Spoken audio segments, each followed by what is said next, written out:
Leadership is a choice because it comes with plenty of downsides. If you want to make a change happen, you have to make the choice to help make change happen and then live with all of the consequences. Most organizations that are in the Fortune 100 don't want change to happen. Managers use power and authority to get people to do what they did yesterday, but cheaper and faster. We need managers. That's why fast food places have managers, because if they didn't, no one would show up for their shift. But leaders don't have authority, not necessarily, but leaders gain enrollment and they do things that might not work, that make things better, that have never been done before. And we confuse the two words all the time, which is ridiculous. If you're a manager, be a manager. And if you're a leader, be a leader. But don't get hooked on one or the other if you should be doing the other one.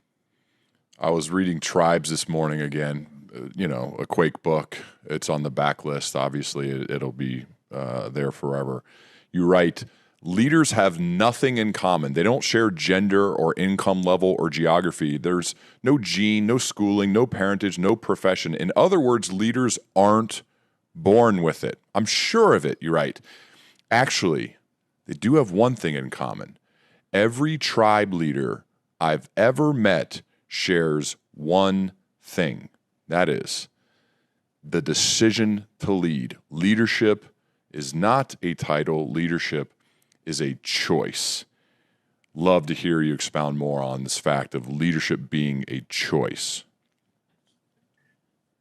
Well, we can point out that the system employs managers, rewards managers, gives managers stability. And so you were probably raised to at some point become a manager. But leadership is a choice because it comes with plenty of downsides. And they include feeling like an imposter.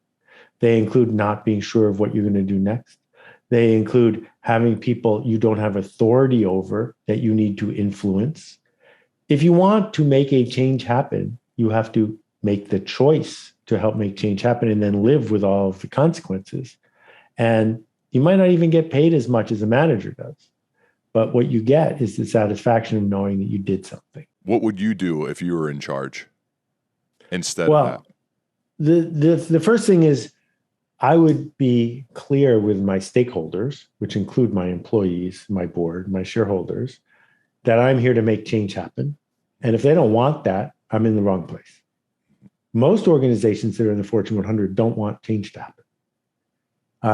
The second thing I would do is cancel the quarterly business review and say, please send me a memo instead. Because memos are asynchronous, memos are more permanent, memos leave way less room for misinterpretation.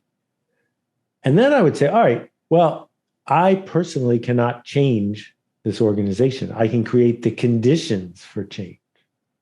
And in the conditions for change, I can make heroes of people who do things that might not work, who are innovatively leading instead of opening the door for upstart competitors to take our place. Because I would acknowledge that I don't think 10 of the Fortune 500 were in the Fortune 500 in 1940. They're all gone because there is a creative destruction that goes on, which is as soon as an innovative company gets acquired by a big company, the people who run it are now caretakers. They are not breakers and creators. Well, if I want to build a resilient institution that's going to change things, that can't stand, right? And so we have to say, what are we measuring? What are we keeping track of? And what are we spending our time on? A friend of mine runs a company that's worth, I think, more than $100 billion. And he also knows how to program. And he went in to Google Calendar and wrote a script that canceled every meeting in the whole company that was regularly scheduled to happen every week. And then he sent it on Sunday. And then he sent an email to everybody and he said, I canceled all those weekly meetings. If you really need it, you can have it again, but you're going to have to manually start up. And most of the meetings went away because he didn't want to build a company that was good at doing what they did yesterday. But I think we have a bigger problem here. You're seeing a symptom of it. And this is my whole focus right now is on systems, which is that when we are in a system, we do our best given the system. And the system that we are living in right now is poisoning the planet we all live in. And we can try to do our best within the constraints, but let's just change the constraints and change the system. One of the topics you write about that I enjoy and want to talk to you about is gifts. And there are a couple reasons to give gifts. One of them, which is not good, is reciprocity. You give it so someone feels like they owe you something, right? That's not what we're talking about. It's manipulative. It's no way really to build a career. Some people do it. Some people have short-term success from it. It's fine, whatever. The second one's more fascinating to the one that I want to focus on. Gifts allow you to make art, you write. Gifts are given with no reciprocity hoped for or even possible. The paintings of Chuck Close, I believe is right. Chuck Close's paintings, that when he's painting, he's not punching a time clock or trying to please someone who bought his time. He's creating a gift. And you write, my fundamental argument is simple. In everything you do, it's possible to be an artist at least a little bit. Seth, I hear a lot from people who work in corporate America, Fortune 100 companies, mid-level managers, whatever it may be.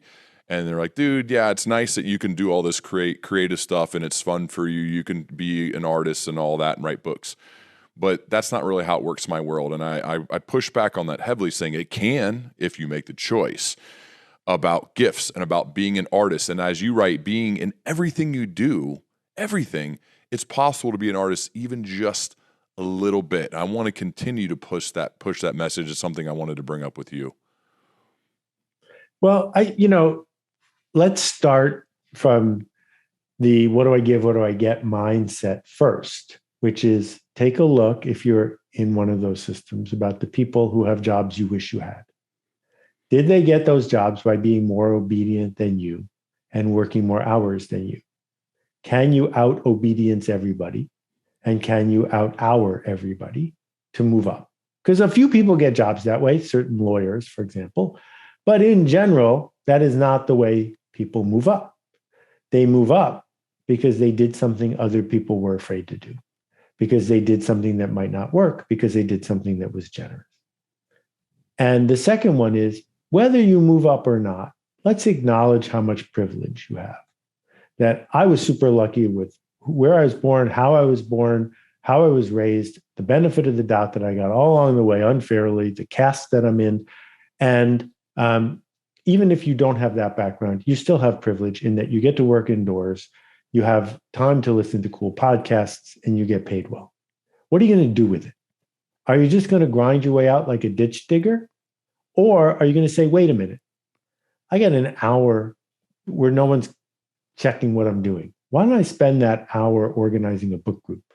Why don't I spend that hour circulating something among the team that will make them think about something? Why don't I spend that hour finding a junior person in a different department and giving them some advice that would really help them?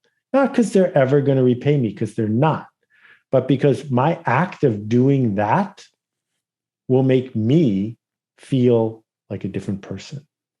And we do it in the tiny all the time. We open the door for somebody, not because they're going to open the door for us tomorrow, but we can do it at so much more scale than we used to.